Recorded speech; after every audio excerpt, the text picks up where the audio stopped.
I grew up in Holland when it was kind of really in ruins, just ruins and kind of being slowly rebuilt. But as a child it was very exciting. You could go anywhere, you could find bombs, you could find bullets. There was no security, but there was a lot of freedom.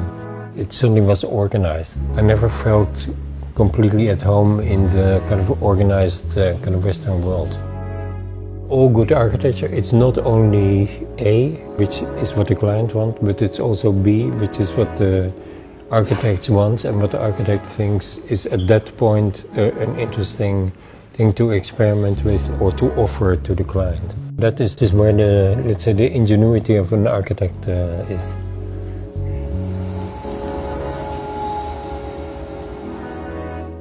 It's a very paradoxical profession where on the one hand you want to be precise, on the other hand you know that 10 years later any precision doesn't make any sense of what people ask on a particular moment, and so that you give it an additional dimension that whatever happens or whatever change in society there is, that additional dimension will continue to stimulate. So for instance in the Kunsthalle, that additional dimension is that it can be used for anything. You can also give parties there, you can work there. I like addressing kind of issues, they like addressing architecture. So it's kind of very pure and limited and focused on architecture, which I think has its qualities, but also its limitations. I mean, you realize that you try at least to not make kind of buildings that make people suffer or that harm people, but you also don't do a kind of popularity context.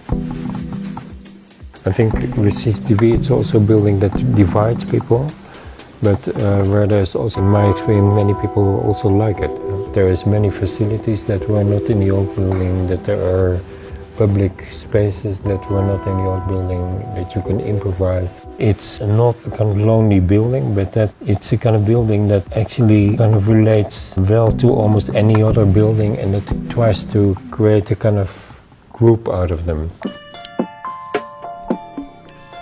It's kind of divided by kind of private space, and then here is a kind of collective space, and there's a kind of constant relationship.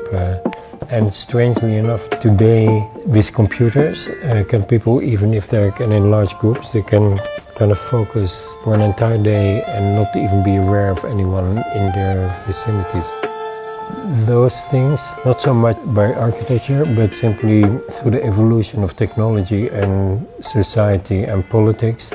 Now China, of course, also had the market economy, but basically I think we really suffer from the consequences of the market economy.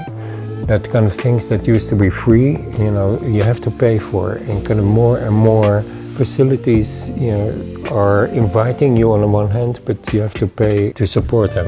I think that many institutions suffer from their own success. It becomes kind of, in a certain way, really a burden that takes away from the experience of looking at something beautiful. For me, of junk space is that it's defined not for kind of architectural reasons or for artistic reasons or for ideological reasons, but that it's really mostly generated and mostly shaped for either to please or to sponsor economic aims or to advertise. Everything becomes frivolous and without function, and it becomes, I think, a burden.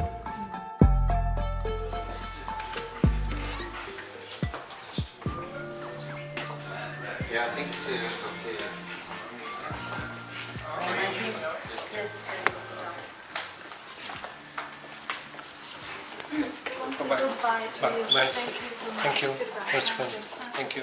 Goodbye. Goodbye.